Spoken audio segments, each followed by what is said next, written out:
اور ربیع الاول سن 4 ہجری میں غزوہ بنو نذیر کے بعد نازل ہوئی ہے۔ غزوہ احد کے بعد، غزوہ احد کے بعد 2 واقعات ہوئے ہیں۔ ایک واقعہ ہے بئر معونہ کا جو آپ سب جانتے ہیں، ایک واقعہ ہے رجیع کا۔ اور جو ان میں صحابہ جو شہید ہوئے ان کی تعداد مل ملا کے ایک واقعے میں 70 کے قریب ہے، دوسرے میں 10 کے قریب ہے، مل ملا کے 80 صحابہ شہید ہوئے ہیں۔ اور جن قبیلوں نے یہ غداری کی تھی ان پر اللہ کے رسول صلی اللہ علیہ وسلم نے دعائے قنوت میں 1 مہینے دعا بھی کی ہے۔ ہوا یہ کہ جس میں 70 لوگ شہید ہوئے بئر معونہ کے واقعے میں، اس میں ایک صاحب نجات پا گئے جن کا نام تھا عمر ابن ضمیہ العمری، او جو بھی ان کا نام تھا، عمر ابن ضمیہ۔ اور جو عمر تھے وہ واپس جب آ رہے تھے رسول اللہ صلی اللہ علیہ وسلم کو خبر دینے، رستے میں 2 آدمی ملے مشرکین کے۔ ان کا خیال یہ تھا کہ یہ بنو عامر جنہوں نے ابھی غداری کی ہے یہ ان کے ہیں، حالانکہ وہ کسی اور قبیلے کے تھے اور تھے مشرک، لیکن اللہ کے رسول صلی اللہ علیہ وسلم کے پاس سے مدینہ سے ہو کے آئے تھے، اللہ کے رسول نے امان دی تھی انہیں۔ ان صاحب نے عمر ابن امیہ یا جو بھی ان کا نام تھا رضی اللہ تعالیٰ عنہ، انہوں نے ان کو قتل کر دیا۔ تو مدینہ پہنچے، اب آپ کہہ سکتے ہیں کس غصے کی حالت میں تھے، اتنی بڑی غداری ہوئی ہے، 70 لوگ شہید ہوئے ہیں۔ اس سے پہلے جو رجیع کا واقعہ تھا اس میں آپ جانتے ہیں وہ خبیب ابن عدی رضی اللہ تعالیٰ عنہ جو پکڑے گئے تھے اور پھر مکہ میں جا کے ان کو بیچ دیا گیا اور وہاں پھر ان کو قتل کیا گیا نا، اس مشہور واقعہ ہے، انہوں نے فوت ہوتے ہوئے اشعار بھی کہتے ہیں خبیب ابن عدی نے، ہاں جسم کے ٹکڑے ہیں، بہت مشہور شعر بھی یہی کہ اللہ تعالیٰ چاہے تو ان جسم کے ٹکڑوں پر بھی اپنی برکت نازل کرے گا۔ ابن سعد نے تو یہ بھی اس میں لکھا ہے کہ ان کی جیسے قبر بھی نہیں ہے زمین میں، اللہ کے رسول صلی اللہ علیہ وسلم نے بھیجا ایک شخص کو کہ ان کی وہ جسد اتارے، انہوں نے لٹکایا ہوا تھا ایک لکڑی پہ، اور وہ اس نے ان کو کھولا اور وہ زمین پہ گرے اور پھر ان کا جسد غائب ہو گیا اور ان کا جسد جو ہے وہ موجود نہیں ہے۔ یعنی اللہ تعالیٰ نے خصوصی جو بھی فرمایا، وہ صاحب کرامت انسان تھے۔ اب وہ خبیب ابن عدی کے بارے میں وہ عورت بتاتی ہے نا جن کے وہاں کہ بھائی وہ انگور کھا رہے ہوتے تھے قید میں بیٹھ کے، تو نہ انگوروں کا موسم تھا نہ کچھ تھا، تو وہاں انگور بھی کھاتے تھے۔ پھر وہ بچہ بھی چلتا ہوا ان کے پاس آ گیا تھا تو ان کے ہاتھ میں وہ تھا نا تو بلیڈ، تو اس نے کہا کہ شاید یہ تو قتل کر دیں گے، میں ایسا نہیں کروں گا۔ بہرحال اور وہ یہی ہیں جنہوں نے سن الرکعتین قبل الموت، جو پھانسی سے پہلے اس طرح انہوں نے یہ کہا تھا کہ مجھے 2 رکعت پڑھنے کی طرح اجازت دی جائے، تو وہ رجیع کا واقعہ تھا، بعد میں بئر معونہ کا واقعہ ہوا۔ لیکن یہ والا واقعہ وہ جو جس میں حضرت خبیب پکڑے گئے تھے وہ تو 8-10 صحابہ کا تھا، یہ جس میں عمر ابن جو تھے وہ واپس آ رہے تھے وہ 70 صحابہ والا واقعہ تھا۔ یہ وقت واپس آئے، اللہ کے رسول صلی اللہ علیہ وسلم کو خبر دی کہ میں نے تم دونوں کو مار دیا، تو آپ صلی اللہ علیہ وسلم کافی جیسے پریشان بھی ہوئے۔ پھر طے یہ تھا کہ اگر دیت ادا کرنی ہوگی تو یہود کے ساتھ مل کے دیت ادا کی جائے گی، وہ جو میثاق ہوا تھا اس کے نتیجے میں آپ صلی اللہ علیہ وسلم تشریف لے گئے بنو نذیر کے قلعے میں۔ بنو نذیر کے قلعے میں دیوار کے نیچے آپ تشریف فرما تھے، اور پھر انہوں نے یہ ارادہ کیا کہ ایک روایت میں کہ آپ پر اوپر سے پتھر گرا دیں، اور ایک میں ہے کہ اوپر چکی جو تھی جس میں آٹا گوندا جاتا ہے وہ آپ صلی اللہ علیہ وسلم کے اوپر گرا دی جائے۔ وہی کے ذریعے آپ کو خبر دی گئی، آپ وہاں سے تیزی سے اٹھے اور واپس مدینہ تشریف لائے۔ یہ قبا سے کچھ فاصلے پہ ان کے قلعے تھے، تو آپ صلی اللہ علیہ وسلم پہلے قبا تشریف لے گئے، وہاں آپ نے ظہر یا عصر کی نماز پڑھی، اس کے بعد آپ بنو نذیر تشریف لے گئے قبا سے آگے۔ تو اب کیا ہوا کہ آپ صلی اللہ علیہ وسلم نے ان کو بھیجا کہ بھائی 10 دن کا ٹائم ہے، تم لوگ یہاں سے نکل جاؤ۔ تو جو عبداللہ ابن ابی تھا جس کا ذکر آئے گا اسی صورت میں آگے، اس نے پیغام دے گا کہ نہیں میرے پاس 2000 لڑنے والے ہیں، تمہارا ساتھ دیں گے، خبردار یہاں سے نکلے۔ بہرحال وہ نہیں نکلے، 10 دن میں اللہ کے رسول صلی اللہ علیہ وسلم تشریف لے گئے، محاصرہ کیا، 21 دن محاصرہ رہا۔ اس محاصرے میں ان کے کچھ کھجور کے درخت بھی جلائے گئے جس کا ذکر آئے گا۔ اس کے بعد پھر طے یہ ہوا کہ وہ یہاں سے جائیں گے، جو سامان اپنے اونٹوں پر لے کر جا سکتے ہیں وہ لے جائیں گے اور یہاں چھوڑ کے نکل جائیں گے۔ تو لہٰذا کچھ لوگ خیبر چلے گئے، کچھ شام چلے گئے۔ تو یہ بنو نذیر کا واقعہ ہے سورۃ الحشر، اس لیے عبداللہ ابن عباس سے اس سورت کا نام بھی یہ مروی ہے سورۃ بنی نذیر، سورۃ بنی نذیر، سورۃ الحشر۔ تو پوری سورت اسی واقعہ پہ سوائے آخری رکوع کے کہ یا ایھا الذین آمنوا اتقوا اللہ ولتنظر نفس ما قدمت لغد، یہاں تک پورا واقعہ کیا ہے؟ غزوہ بنو نذیر۔ اور آپ جانتے ہیں کہ بنو قینقاع غزوہ بدر کے بعد جلا وطن ہو چکے ہیں، غزوہ احد کے بعد بنو نذیر کی جلاوطنی ہوئی ہے، اور پھر آپ جانتے ہیں کہ بنو قریظہ کے ساتھ غزوہ خندق کے بعد جو ہوا ان کی غداری کی وجہ سے، تو یہ 3 قبیلے تھے، اور غزوہ خیبر پھر سن 60 میں جا کر ہوا، ایسے ہی ہے نا۔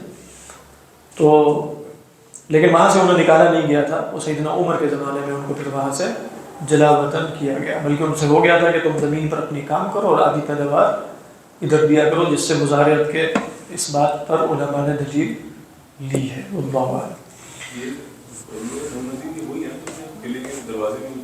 ہاں یہ وہی مطلب وہ جو ابھی ہم پڑھیں گے کہ یخربون بیوتہم بایدیہم وایدی المؤمنین، اپنے گھروں کو خود بھی برباد کر رہے تھے، کیونکہ کہا گیا تھا تو گھروں کے کواڑ اور دروازے اور یہ وہ بھی اونٹوں پر ڈال رہے تھے، چلو جو لے کے جا سکتے ہیں لے جائیں، تو مسلمانوں کو کچھ نہ ملے۔ مسلمان کیسے ان کے گھر تباہ کر رہے تھے؟ کہا وہ باہر سے تھا، جو جلایا گیا تھا، جو کچھ کھجور کے درخت جلائے گئے تھے، اس کو یوں کہا کہ یخربون بیوتہم بایدیہم وایدی المؤمنین، یہ نہیں تھا کہ اہل ایمان بھی مل کے ان کے ساتھ جو ہے وہ گھروں کو گرا رہے تھے۔ ٹھیک،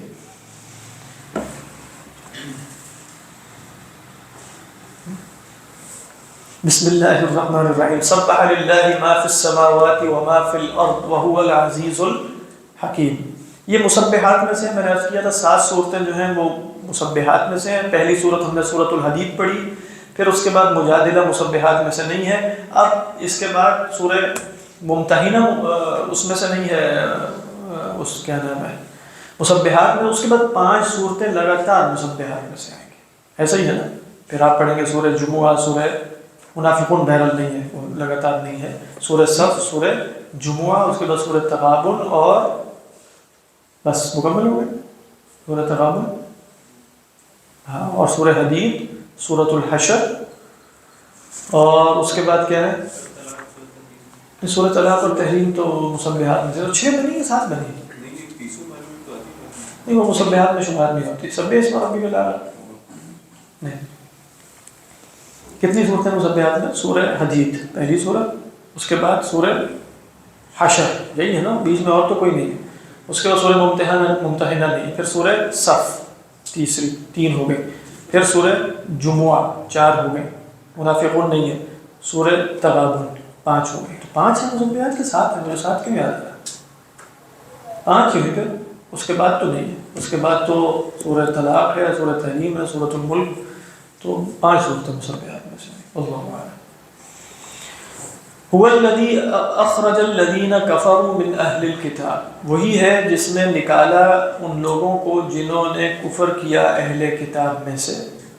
کہاں سے نکالا؟ من دیارہم، اپنے گھروں میں سے، لی اول الحشر، اس کے بارے میں اختلاف ہوا، لی اول الحشر کیوں کہا گیا؟ پہلی دفعہ جمع کرنے کے وقت، لام کیا ہے؟ لام توقیت، علماء نے کہا اقم الصلاۃ لی دلوک الشمس، ای اقم الصلاۃ وقت دلوک الشمس، لام توقیت کا مطلب کیا ہے؟ اس کی جگہ وقت بھی رکھ سکتے ہیں، تو هو الذی اخرج الذین کفروا من اہل الکتاب من دیارہم وقت اول الحشر، اول الحشر کیوں کہا گیا اسے؟ بعض علماء نے کہا کہ اول الحشر سے مراد یہ ہے کہ اہل کتاب میں سے کسی کو اس طریقے پر پہلی دفعہ نکالا گیا، ایک رائے یہ، اگرچہ اس رائے میں ذوف یہ کہ ان سے ماقبل بنو قینقاع کو تو نکالا گیا، اگرچہ یہ رائے سلف سے بھی مروی ہے، صحابہ سے بھی مروی ہے، یہ اول الحشر کہ اہل الکتاب لم یخرجوا من دیارہم مثل ھذا، پہلے کبھی اس طرح نہیں نکالے گئے، ہو سکتا زیادہ کبھی، اچھا کچھ لوگوں نے کہا کہ اول الحشر ہے، آخر الحشر ہوگا یوم القیامہ، یہ بات بھی واللہ اعلم عجیب سی لگ رہی ہے۔ قوی تر رائے یہ ہے کہ اول الحشر یہ ہے جو ابھی ہو رہا ہے، اس میں بنو قینقاع بھی شامل ہے، اس میں بنو قریظہ بھی شامل ہوں گے، ان کو تو نکالا نہیں گیا۔ ثانی الحشر وہ ہے جو حضرت عمر کے زمانے میں یہودیوں کو جزیرہ نما عرب سے نکال دیا جائے گا، اس میں اس کی طرف اشارہ ہے کہ هو الذی اخرج الذین کفروا من دیارہم لأول الحشر فما هناك أول إلا وله ثاني، تو هناك الحشر الثاني، وهذا الحشر الثاني سيكون في زمن سيدنا عمر لما أخرج اليهود والنصارى من جزيرة العرب، تو یہ اول الحشر ہے، وہ کیا ہے؟ وہ ثانی الحشر ہے۔ حضرت تھانوی کا کہتے ہیں؟ انہوں نے بھی یہی بات لکھی ہے، انہوں نے پیچھے پورا واقعہ وہی لکھا ہے جو آپ نے بتایا، پھر آخر میں لکھا ہے کہ یہ قصہ بات بدر کے ربیع الاول 4 ہجری میں ہوا، بات بدر کی کیوں لکھا؟ بات احد کے ہوا 4 ہجری میں، میرا احد بھی ہوتی تھی، ہاں لیکن اصل میں تو احد کے بعد ہوا۔ لیکن لکھا بات کیونکہ وہ تو فتح مکہ بھی بعد بدر کے سب کچھ بعد بدر کے ہاں بعد بدر کے ہوا ہے غزوہ قینقاع بنو قینقاع بعد احد کے ہوئے ہیں. اور اس کے بعد حضرت عمر نے اپنی خلافت میں ان کو دیگر یہود کے ملک شام کی طرف سے بھاگا. یہ دونوں جلا وطنی حشر اول و حشر ثانی کے. صدق اللہ العظیم. اچھا اس میں جو پول مہاجدیت کی وہ ان سے اس لیے لے لیتے کہ وہ بھی واحد تھے. واحد وہ تو جو میثاق مدینہ ہوا تھا اس میں یہ بات طے تھی کہ اگر دیت ادا کرنی ہوگی تو سب تینوں مسلمان اور یہود مل کے دیں گے. تو اس لیے کلوز میں شامل تھا میثاق مدینہ کے. اللہ اکبر.